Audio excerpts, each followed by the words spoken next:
호사유피, 우리가 너무나 잘 아는 사자성어죠. 호랑이는 죽어서 가죽 남긴다는 말입니다. 그럼 사람 죽어서 무엇을 남깁니까? 이름을 남긴다, 그렇게 말합니다. 그래서 실은 이 고사성어를 풀로 다 쓰면 호사유피 인사유명, 그렇게 호랑이는 죽어서 가죽 남기고 사람은 죽어서 이름을 남긴다, 그렇게 씁니다. 살같이 빠른 인생, 남는 건 사진밖에 없다 그러면서 열심히 사진 찍는 사람들도 있지만, 실은 많은 사람들이 내 이름을 남기는 것, 그것이 내 삶의 어떤 의미가 될 수 있다, 그렇게 생각을 합니다. 인생의 열매를 그렇게 나를 알아주는 사람들, 내 이름을 기억하는 것, 그것으로 삼는 사람들이 있죠. 이것은 사람의 본능과도 같다고 할 수 있겠습니다. 그 누구도 내가 그냥 그렇고 그런 사람이지 그렇게 기억되기를 바라는 사람은 없습니다. 그래서 여러분들은 어떻게 기억되기를 원하십니까? 이후에 사람들이 내 이름을 이렇게 거론할 때마다 나를 어떻게 기억하면 좋을까? 그런 생각 어떻게 하고 계십니까? 어쩌면 유언은 내 이름을 기억하는 데 있어서 지대한 영향을 끼치는 그런 것이라고 할 수 있겠습니다. 유언을 준비하는 것, 우리 신앙생활에 꽤 도움될 수 있겠습니다. 유언을 준비하십시오, 그렇게 말씀드리는 이유는 살 날이 얼마 안 남았으니까 죽을 준비하십시오, 그런 의미가 아니라 오히려 정확하게 남은 인생 속에서 제대로 방향을 잡을 수 있도록, 쓸데없는 것에 시간과 노력을 낭비하지 않도록 정확한 방향을 잡고 그렇게 살아가는 것, 그런 유익이 있으니까. 유언은 어떻게 보면 잘 죽을 것을 준비하는 게 아니라 잘 살 수 있게 하는 것을 준비하는 것, 또한 그것이 후대의 사람들이 나를 기억하는 데에 크게 쓰임받을 수 있으니까 가치 있는 것이다 라고 이야기를 할 수 있겠습니다. 성경에 나타난 여러 사람들의 유언 중에 특별히 다윗의 유언이 우리에게 좀 도움을 줄 수 있을 것 같습니다. 다윗은 아들 솔로몬에게 유언을 이렇게 남깁니다. 다윗의 첫 마디는 내가 이제 세상 모든 사람이 가는 길로 가게 되었다라는 것이었습니다. 이것부터 지혜입니다. 죽음의 길, 천하 제왕인 다윗도 똑같이 가야 하는 길입니다. 또 그 길은 지금 이 유언을 듣고 있는 솔로몬도 다가올 미래였습니다. 그렇게 제한이 있는 인생이라는 것, 그것을 일깨우고 나서 그 제한된 시간 속에서 네 이름 남겨라, 사람들이 너 알아주는 그런 왕이 되거라, 그것을 위해서 노력해라, 그렇게 말하지 않습니다. 뭐라고 명령합니까? 너는 힘써 대장부가 되라, 그렇게 명합니다. 우리나라 말로 대장부 하면 무엇이 떠오르세요? 사내 대장부가 떠오르죠. 그래서 그런 것이라고 생각하기 쉽지만, 이 대장부라고 번역된 말은 남성상이 강조되는 말이 아닌 아쉬라는 단어인데, 이것은 남자라기보다 사람이라고 그렇게 이해하는 것이 더 가깝겠습니다. 그러니까 다윗은 이 아들 솔로몬에게 너는 힘써 사람이 되라, 사람이 되라, 그렇게 유언을 남긴 겁니다. 다윗 분명히 하나님의 선택을 받은 사람입니다. 중심을 보고 선택하셨다, 성경은 그렇게 말하고 있죠. 하지만 그에게도 사람 같지 않은 행적이 있었습니다. 최악의 간음 사건, 그 사건을 보자면 금수보다 못한 사람이다, 그렇게 기억될 수도 있는 것이 다윗이었습니다. 그럼에도 우리가 다윗을 하나님의 사람으로 기억할 수 있는 이유는 무엇입니까? 그가 죄를 지었지만 그것을 깨달았을 때 바로 회개했고, 또 오늘 이 아들 솔로몬에게 남긴 유언을 볼 때 다른 것이 아니라 너는 힘써 사람 되라, 사람 되라, 그런 말을 남겼기 때문에 바로 믿음의 사람으로 기억할 수 있었던 것이다, 그렇게 생각할 수 있겠습니다. 이어지는 당부에서 다윗은 내 하나님 여호와의 명령을 지켜 그 길로 행하여 그 법률과 계명과 율례와 증거를 모세의 율법에 기록된 대로 지키라 말씀합니다. 인간을 창조하신 그 하나님께서 만들어주신 인간 사용설명서라고 할까요? 그 하나님 말씀대로 살 때에만 바로 사람다운 사람이 될 수 있다는 거죠. 다윗은 유언을 이렇게 마쳐요. 그리하면 내가 무엇을 하든지 어디로 가든지 형통할지라. 여기서 이 형통하다라고 번역된 말도 자신이 원하는 대로라는 의미가 아니라 지혜롭게 이해하다, 지혜롭게 행하다라는 의미의 단어를 사용했습니다. 그러니까 하나님이 지으신 사람답게 지혜롭게 이해하고 지혜롭게 행하는 것, 그런 사람이 되라는 거죠. 다윗은 자신의 인생의 그 여정을 통해서 얻게 된 그 지혜를 아들에게 전수하려고 이런 유언을 남겼습니다. 그리고 이 유언이 하나님의 말씀으로 우리에게 전수되어서 다윗이 정말 믿음의 사람이었다는 것, 그것으로 우리가 기억할 수 있다는 겁니다. 이런 다윗을 닮아서 나도 믿음의 후손들에게 좋은 신앙인으로 기억되고자 하는 그런 욕심이 있었으면 좋겠습니다. 그런데 구분돼야 되겠습니다. 이것이 내 이름을 높이기 위함이 아니라 다윗처럼 하나님의 구원 역사에 쓰임 받음으로 복음에 쓰임 받는 사람이 되기를 원하는 그런 강한 욕심, 선한 욕심이라고 할까요? 그것이 우리에게 있었으면 좋겠다는 겁니다. 그렇습니다. 다윗의 당부대로 우리는 사람 되고자 하는 그런 욕심, 그런 꿈을 꿔야겠습니다. 정말 하나님이 지으신 그대로의 사람, 그 사람이 되어보자는 거죠. 죄가 들어온 그 인간에게 하나님의 형상, 그 사람이 되고자 하는 데 있어서 가장 좋은 모델은 누구일까요? 바로 우리 예수님이십니다. 예수님. 하나님이 이렇게 말씀하셨어요. 함께 읽겠습니다. 내가 거룩하니 너희도 거룩할지어다. 이 말씀이 성경 곳곳에서 인용이 되는데 처음 허락하신 이 레위기 말씀으로 그냥 멈춰져 있다면 우리가 이런 핑계를 댈 수 있습니다. 하나님은 하나님이시고 우리는 하나님이 만든 피조물일 뿐인데 하나님의 거룩함에 우리가 어떻게 도달할 수 있겠는가? 이런 핑계 댈 수 있다는 거죠. 그런데 예수님의 성육신, 우리와 같은 몸을 입고 이 땅에 오신 예수님 때문에 우리는 그런 핑계를 댈 수가 없게 됐습니다. 예수님 분명히 하나님, 완전한 하나님 신성을 갖고 계십니다. 그런데 그와 동시에 완전한 인격을 갖고 계시는 완전한 인간이십니다. 그분이 우리가 당하는 고통 함께 공감하십니다. 공감하시는 정도가 아니라 그 고통을 먼저 선행하셨습니다. 그래서 우리가 힘들고 어려울 때 나 혼자 고통당하는 것이 아니라는 것, 이미 예수님께서 이 고통을 모두 선행하셨다는 것을 믿고 의지하면서 그 예수님이 지금 함께 하신다는 것을 믿으면서 위로를 받죠. 우리가 그런 위로를 받는다면 그 인간 예수가 추구한 거룩함, 그 거룩함을 우리도 함께 동참하는 것, 그 거룩함에 함께 동참하는 그런 것이 마땅합니다. 하나님이 하신 것이라서 못하는 것이 아니라 인간 예수가 추구하신 그 거룩함에 우리가 동참할 수 있다는 겁니다. 그가 초대하신 그 거룩이 우리에게 짐이 아닙니다. 도저히 따라갈 수 없는 하나님과 사람의 차이가 아니라, 그래서 그 안에서 고통을 당하는 것이 아니라 오히려 하나님의 형상대로 지음받은 그대로 회복되는 것이기에 우리에게 가장 큰 온전해지는 목적지가 되는 것이기에 우리가 그 거룩함을 함께 추구해야 한다는 거죠. 우리의 인생의 목표가 되어야 한다는 겁니다. 그런 모델이 되시는 예수님은 어떤 유언을 남기셨느냐, 우리가 어떻게 따라갈 수 있도록 어떤 유언을 남기셨느냐. 고별설교라고 불리는 요한복음 13장에서 16장까지의 긴 설교를 예수님께서는 제자들의 발을 닦으시면서 시작하십니다. 그리고 그 발을 닦으신 후에 무엇라고 말씀하시느냐, 내가 너희에게 행한 것 같이 너희도 행하게 하려고 본을 보였다.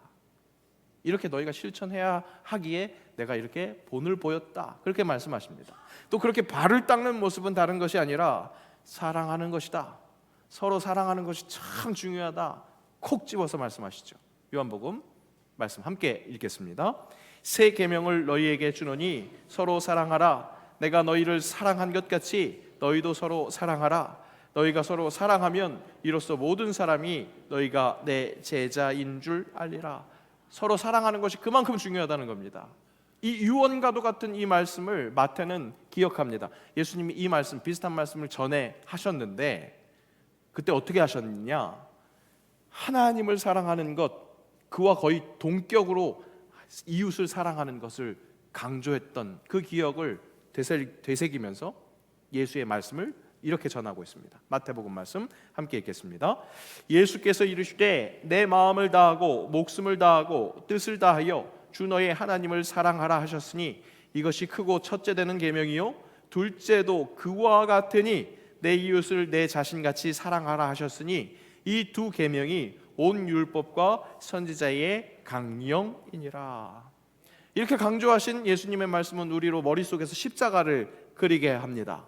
바로 하나님을 사랑하고, 두 번째 언급되었지만 형제를 사랑하는 것 그와 같다고, 하나님을 사랑하는 것과 같이 사랑하라. 그렇게 말씀하시고는 뭐라고 말씀합니까? 이는 온 율법과 선지자의 강령이다. 그렇게 말씀합니다. 예수님 그 당시에는 사람들이 하나님의 말씀, 성경이라고 여기는 것이 율법과 선지자의 강령이었거든요. 무슨 말씀입니까? 하나님 말씀 전부가 하나님을 사랑하는 것과 같이, 그와 같이 이웃을 사랑하라 라는 말씀이었다는 겁니다. 예수님은 그렇게 이웃사랑, 하나님 사랑을 강조하고 있습니다. 결코 수직으로 떨어지는 하나님 사랑만이 중요한 것이 아니다. 또 결코 수평으로 아우르는 형제 사랑만이 중요한 것이 아니다. 이 모든 것들을 함께하는 이 사랑이 중요하다 말씀하신다는 겁니다. 십자가는 이 예수님이 남기신 유언과도 같은 이 사랑이 얼마나 미묘하고 쉽지 않은 것인지를 보여줍니다. 보여드리는 그림에서는 위에서부터 떨어지는 사랑 God, 그것과 함께 아우르는 사랑 people, 그 속에 오가 공유되는 모습, 서로 잘 어우러지는 것 같은 그런 모습입니다. 그런데 자세히 보십시오. 수평선과 수직선이 충돌합니다. 충돌하는 지점에는 무엇인가 고통이 있을 수 있고 정말 혼란이 있을 수 있습니다. 크로스, 교차로가 연상되죠. 교차로는 우리 삶 속에서 꼭 필요합니다. 동에서 서로 갈 때 지나치게 마련입니다. 그때 내가 동에서 서로 가고 있다면 북에서 남으로 가는 차와 맞닥뜨리게 됩니다. 그때 질서가 서로 화목하지 못하다면 충돌, 사고가 일어나는 것이 교차로입니다. 서로 배려하지 못하면 그렇게 위험한 지점이 될 수 있다는 겁니다. 때로 우리의 신앙생활 속에서 보이지 않는 하나님 사랑, 그 수직적인 사랑을 더욱더 강조해야 하는지, 아니면 옆에 눈에 너무나 뚜렷하게 보이는 형제자매의 사랑을 더 먼저 해야 하는지, 그렇게 좀 헛갈릴 때가, 혼란스러울 때가 종종 있습니다. 사랑하는 일뿐만 아니라 내 삶 속에서 우선순위를 잡아야 할 때 정말로 헛갈리는 그런 때가 있다는 거죠. 어제 첫 예bil 특별 새벽 기도회를 통해서 2026년 우리 새영광교회 그 주제가 교제, 코이노니아, 그것을 주제로 삼으려고 한다고 예고를 해드렸습니다. 그러면서 형제 자매를 사랑하는 데 있어서 제가 일주일 동안 기도 주간을 갖고 있는데 그 속에서 정말 계속 묵상되었던 것이 무엇이냐? 형제 자매를 정말 사랑하려면 충만한 데에서부터 충만케 하시는, 은혜 위에 은혜를 더하시는 예수 그리스도, 그분을 더 집중해서 봐야겠다, 그 마음을 주셨다라는 겁니다. 그러니까 어제 말씀을 다시 한번 복기해 보면 진짜 모든 일에 수직적인 하나님 사랑하는 것, 그것이 우선되어야 할 것 같습니다. 그런데 그렇게 위에서 아래로 내려오는 은혜에 잘 반응해서 하나님 사랑하는 것만큼이나 중요하다는 것, 결코 두 번째이기에 두 번째로 밀어놓을 수 없는 것, 형제자매를 사랑하는 그 실천이 정말로 중요하다는 것을 오늘 말씀에서 다시 한번 확인할 수 있다는 겁니다. 십자가의 사랑, 굉장히 모순적인 것 같은데, 우리에게 굉장히 힘든 일인 것 같은데, 이 힘든 일을 예수님과 함께 동행하는 것, 진짜 그것이 우리에게 필요하다는 것, 더욱더 집중해서 진짜 사랑이 어떤 것인지를 집중해야 한다는 것을 우리에게 말씀해 주신다는 거죠. 오늘 우리에게 허락하신 말씀은 성경에 나타난 성만찬 제정 말씀입니다. 복음서에도 나타나 있는데 이 성만찬을 할 때마다 우리가 함께 봉독하는 말씀이죠. 그런데 복음서보다 오늘 확인한 이 바울 서신, 고린도전서, 바울이 쓴 편지, 이것이 먼저 쓰여진 것으로 전해지고 있기에 성만찬에 대한 첫 번째 기록이다, 그렇게 여겨지고 있습니다. 바울 서신이라 했습니다. 고린도 교회에 바울이 지금 편지를 쓰는 겁니다. 그런데 바울이 왜 이 지금 아직 성경에 기록되지 않은 이 성만찬 이 기사를 쓰고 있을까? 왜 썼을까? 그 이유는 예수를 기억하면서 예수님의 말씀을 따르는 사람들의 모임인 이 교회가 예수님이 기념하라고 제정해 주신 이 성찬을 행하면서 예수님의 뜻과는 어울리지 않는, 오히려 정면으로 배치되는 잘못된 행위를 하고 있는 겁니다. 그것은 바로 오늘 우리가 함께 읽진 않았지만 함께 묵상해야 하는 부분에 속해 있는 21절에 나타나 있습니다. 21절 말씀 함께 읽겠습니다. 이는 먹을 때에 각각 자기의 만찬을 먼저 갖다 먹음으로 어떤 사람은 시장하고 어떤 사람은 취함이라. 이 말씀이 무엇인가 좀 설명이 필요하겠습니다. 초대교회의 전례는 말씀의 전례와 성찬의 전례, 이 두 기둥이 있었습니다. 그러니까 우리로 따지자면 말씀을 함께 나누고 성찬을 나누는 것이죠. 그러니까 설교 말씀을 먼저 듣고 성찬을 때는 먹는 것을 함께 나누는 그런 구조였는데, 그 성찬을 나누는 그런 형식은 우리 현대교회가 지금 하고 있는 것처럼 거룩한 예식처럼 요만큼 이렇게 떼주는 그런 형식이 아니라, 오히려 우리 새영광교회로 이야기를 하자면 이렇게 예배 드리고 예배 마치고 5층 올라가서 식당에서 함께 식탁의 교제를 하는 그런 모양새였습니다. 다만 그 식탁의 교제 속에서 우리를 위해서 피 흘리고 몸을 내어주신 예수 그리스도의 그 사랑을 계속해서 기념하면서 그 나를 사랑하신 예수 그리스도의 사랑에 감격하는 것에 멈추는 것이 아니라 내가 그 죽음과 부활에 어떻게 동참할 수 있을까, 그것을 함께 나누며 우리 영적인 식구들과 실제로 양식을 떼며 끼니를 함께 먹는 거죠. 그렇게 떼며 예수 그리스도를 기념하는 바로 그런 행위였습니다. 그러니까 어디까지나 그냥 감격스럽다 해서 멈추는 게 아니라 내가 예수의 사랑을 어떻게 실천하며 살 수 있을까, 유언처럼 남기신 서로 사랑하라, 그것이 정말로 중요한 것인데 그것을 어떻게 결단하고 실천할 수 있을까, 그것을 함께 나누는 식사가 되어야 한다는 거죠. 그런데 그런 뜻이 무시되는, 그리고 겉으로 떡을 떼고 마시는 겉모양만 남은 그런 모양이 됐던 겁니다. 먼저 도착한 사람들이 다 먹고 포도주를 함께 마시는 건데 그것을 다 마시다 보니까 취하기까지 하는 그런 현상이 일어나게 된 겁니다. 아니 목사님 잠깐만요. 먼저 먹은 사람이요? 그러면 나중에 못 먹은 사람들은 늦게 온 사람들이잖아요. 그러면 예배에 늦은 사람들이잖아요. 그럼 예배에 늦었으면 못 먹어도 싼 거 아니에요? 이런 생각하실지 모르겠습니다.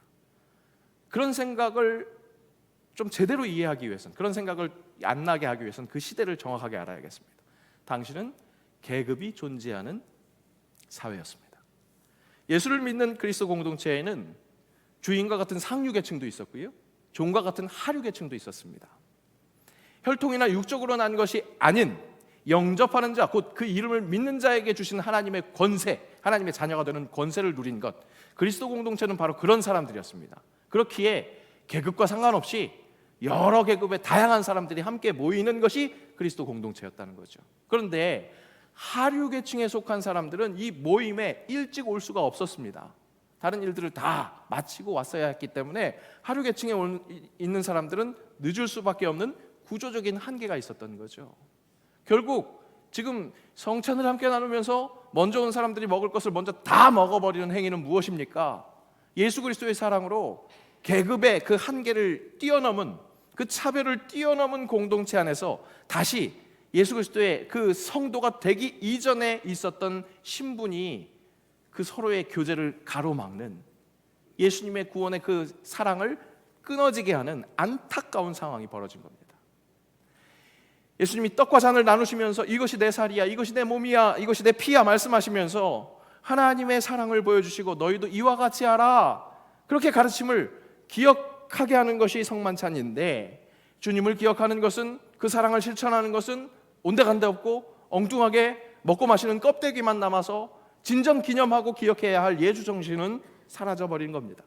그런 현실 앞에서 사도 바울은 바로 그런 변질된 성만찬은 오히려 죄를 먹고 마시는 것이다, 이렇게 경고하는 것을 볼 수 있습니다. 함께 읽습니다. 그러므로 누구든지 주의 떡이나 잔을 합당하지 않게 먹고 마시는 자는 주의 몸과 피에 대하여 죄를 짓는 것이니라. 사람이 자기를 살피고 그 후에야 이 떡을 먹고 이 잔을 마실지니 주의 몸을 분별하지 못하고 먹고 마시는 자는 자기의 죄를 먹고 마시는 것이니라. 한동안 이 말씀을 잘못 이해한 적이 있습니다. 죄를 짓고 성만찬 먹으면 안 되니까 너 죄 지었어? 싸웠는데 화해 못했어? 그러면 성찬식 하더라도 성찬 받으면 안 돼, 이렇게 가르친 적이 있습니다. 하지만 이 말씀의 진정한 의미는 무엇이냐, 그 정도로 너 죄 지으면 안 돼, 죄 지으면 성찬 받을 수 없어, 그렇게 소극적인 말씀이 아니라 나를 돌아보라 하는 것은 내 주변에 있는 사람들, 내 이 돌봄이 필요한 사람들이 있느냐, 아직 떡을 먹지 못한 사람들이 있느냐, 그렇게 적극적인 사랑의 실천을 요청하고 있는 그런 말씀이라는 겁니다. 예수의 정신을 제대로 실천하라, 예수를 제대로 닮고 있는지를 돌아보라 라는 그런 요청이라는 겁니다. 이 예배에 왔으니까 됐다가 아니라 나를 사랑하셔서 이 예배에 부르셔서 예수를 닮은 모습으로 살아감으로 내가 사랑하는 그 사랑의 행동으로 품을 수 있는 형제들이 있는지를 돌아보라, 이것을 말씀하신다는 것이죠. 다시 한번 십자가를 살펴봅시다. 수직선과 수평선이 충돌하는 지점에서 헷갈릴 수 있고 고통을 느낄 수 있습니다. 그런데 오묘한 것은 뭔지 아십니까? 다른 평면 도형들 있죠. 네모, 세모, 동그라미. 평면 도형들은 무엇입니까? 선분과 선분이 맞아서 모양을 내고 있습니다. 그런데 어떻습니까? 폐쇄적입니다. 안에서 밖으로 탈출할 수 없습니다. 밖에서 안으로 침투할 수 없습니다. 그런데 수평과 수직선이 부딪히는 그런 고통이 있는 것 같은, 그래서 완전적이지 않은 것 같은 십자가는 어떻습니까? 개방형입니다. 언제나 어디서나 누구나 함께 다가올 수 있는 개방형임을, 십자가는 그것을 보여주고 있음을 우리가 잊지 말아야 합니다. 누구나 어느 쪽에서도 중심에 함께 다가올 수 있는 것, 경계선이 없는 것, 이 십자가, 우리가 기억하고 기념해야 할 예수의 정신은 그렇게 누구에게나 열려있고 누구에게나 하나님 사랑하는 것만큼이나 사랑하는 그 사랑으로 적극적으로 사랑하는 것. 맞습니다, 여러분. 예수 사랑을 실천하는 데는 적극성이 필요합니다. 시대와 문화, 상식에 갇혀서 그 정도까지만 사랑하는 게 아니라, 계급 사회가 존재하니까 그 정도까지만 지키고 사랑하는 것이 아니라 그것을 넘어서 나를 희생하고 사랑하는 것, 이것이 예수의 가르침이었습니다. 그저 하지 말라, 거기에 머무는 것이 구약의 율법이었다면, 율법을 폐하려 온 것이 아니라 완성하러 오셨다고 말씀하시면서 가르쳐 주신 예수님의 말씀이 무엇이었어요? 이쪽 뺨, 아이고 죄송합니다. 이쪽 뺨 맞으면 깜짝 놀라셨죠? 이쪽 뺨 돌려대라고요. 그죠? 오리 가자고 했으면 심리 더 가고, 걷어달라 하면 속옷까지 내어주는 것, 이것이 더욱더 적극적으로 요청하신 예수님의 사랑의 초청이라는 겁니다. 거듭 말씀드립니다. 나를 희생하고 사랑하는 것 손해 같지요? 십자가의 도가 멸망하는 자들에게는 미련한 것입니다. 그래서 세상 사람들은 그거 미련한 짓이야, 그렇게 지적합니다. 하지만 하나님을 믿는 우리에게는 십자가에도 그렇게 사랑하는 것이 하나님의 능력인 줄로 믿습니다. 하나님의 지으신 그대로 회복되는 역사가 우리가 온전해지는 그 역사이기에, 하나님 명령하신 대로 하나님을 사랑하는 것 같이 이웃을 사랑하는 것, 구조의 환경에 막혀서 이것으로 족하다 그렇게 멈추는 것이 아니라 더욱더 열심을 다해서 사람의 가능성에 갇혀 있는 것이 아닌 하나님의 가능성으로 그렇게 풍성한 삶을 살아내는 것이 우리를 향한 하나님의 뜻인 줄로 믿습니다. 사랑의 경계, 지경을 넓히십시오. 멈추지 말고 하늘의 신령한 복과 땅의 기름진 복을 충만하게 누릴 수 있는 예수 그리스도의 유언과 같은 그 사랑의 초청에 제대로 순반응하시기를 축복합니다. 여러분, 우리 한국교회는요, 예수를 제대로 기념해서 그 한계에 멈춰져 있지 않아서, 그래서 많은 복을 누린 경험이 있는 교회입니다. 그런 전통이 있는 교회입니다. 고린도 교회는 그 당시에 신분제에 갇혀서 지금 이런 실수를 저질렀잖아요. 한국교회 복음이 접해졌을 때 역시 신분제도가 있었습니다. 계급이 있었습니다. 한국교회 초창기 역사를 함께한 연동교회는 올해로 131주년을 맞이했습니다. 1894년 종로 5가에서 모이기 시작한 이 교회는 그 시대적인 환경과 그 지리적인 환경 탓에 다양한 사람들이 예수 그리스도의 복음으로 모였습니다. 군과 종묘가 가까웠기 때문에 양반들도 있었습니다. 광장시장 그때도 있었거든요. 그래서 상인들도 있었습니다. 그것뿐만 아니라 가죽을 만드는 거, 이건 천한 일이라고 생각해서 가죽으로 신을 만드는 갓바치 같은 쌍놈도 있었습니다. 다양한 사람들이 함께 모였습니다. 정말 신분으로 따지면 모든 신분이 예수 그리스도 복음으로 모이게 된 겁니다. 이 교회 공동체에 초대 장로가 세워졌습니다. 고찬익 장로였습니다. 이 장로는 갓바치였습니다. 쌍놈 중에 쌍놈이었습니다. 지금도 그때도 교회의 장로라고 하면 교회에서 항상 앞장서는 리더십입니다. 그런데 한국 교회는 정말로 대단하게 그 시대의 신분제에 갇힌 것이 아니라 서로 사랑하는 일에 차별 없이, 진짜 앞에서는 리더십마저도 상놈이 쓸 수 있도록, 무엇을 의미합니까? 양반이 그것을 함께 포용한 거예요. 그것이 여러분 상상이 됩니까? 신분제, 양반과 상놈이 함께 할 수 없는 것이 너무나 당연한 그 시대에 예수 그리스도의 복음으로 함께 사랑하는, 어울림은, 그런 역사를 가진 이 연동교회가 지금 100년의 유구한 역사를 자랑하는 한국교회의 한 모델이 되고 있다는 겁니다. 여러분 잘 아시겠지만 저는 그곳에서 태어났고 그곳에서 자랐고 거기에서 사역자로 섬기기까지 했습니다. 그런 교회의 전통을 품은 여러 믿음의 가문들이 정말로 많은 복을 누리며 사는 것을 제가 지척에서 목격할 수 있었습니다. 노점에서 장사하는 성도님이나 병원장, 교장 선생님 아무런 구분 없이 함께 어우러져 살다 보니까 노점상 성도님의 자녀가 교수되고 의사 되더라는 겁니다. 한국 근현대사의 경제, 사회, 문화 전반에 걸친 인재들이 이 교회를 통해서 배출됐습니다. 행여나 반대로 병원장 장로님 자녀가 노점상 그것을 하게 되는 그런 일이 있다 할지라도 그런 건 보지 못했어요. 그런데 여러분, 그런 경우가 있다 할지라도 그게 중요한 게 아니라 예수를 제대로 기념해서 예수 뜻대로 사는 것이 참된 복이라는 것을 대대손손 누리며 사는 것, 정말 이것이 참된 복이라는 것을 함께 보고 목격하고 깨달아 알게 되더라는 겁니다. 이것이 예수 믿는 복이라는 거예요. 여러분, 예수님 제대로 기념하시기를 축복합니다. 그래서 참된 복을 누리며 나누는 삶을 사시기를 축복합니다. 이번 주 여러분 말씀 들었으니까 이것으로 됐다가 아니라 바로 이 자리에서 결단하십시오. 하나님의 사랑, 예수 그리스도가 당부하신 그 사랑을 위해서 내가 하나님 사랑하는 것만큼 이웃 사랑하기 위해서 내가 무엇을 할 수 있을까? 이번 주에 혹시 작은 일이라도 그 결단, 한 발자국 나아갈 수 있는 그 실천이 무엇이 있을까? 오늘 지금 말씀 마치고 기도할 때, 찬양할 때 결단하십시오. 한 주간 그렇게 살아내십시오. 그래서 정말 예수 그리스도를 제대로 기념하는 삶이, 와, 이런 재미가 있구나, 그것을 느끼며 살아가면서 주변에 있는 사람, 다음 세대, 여기서 이야기하는 다음 세대는 나를 통해서 예수 믿는 사람을 뜻해요. 어린아이들뿐만 아니라 나를 통해서 예수 믿는 사람들이 나를 보고, 아, 예수 믿는 재미가 저기에 있구나, 예수를 기념하며 살 때 바로 저런 삶이 이루어지는구나, 그것을 보여줄 수 있는 것.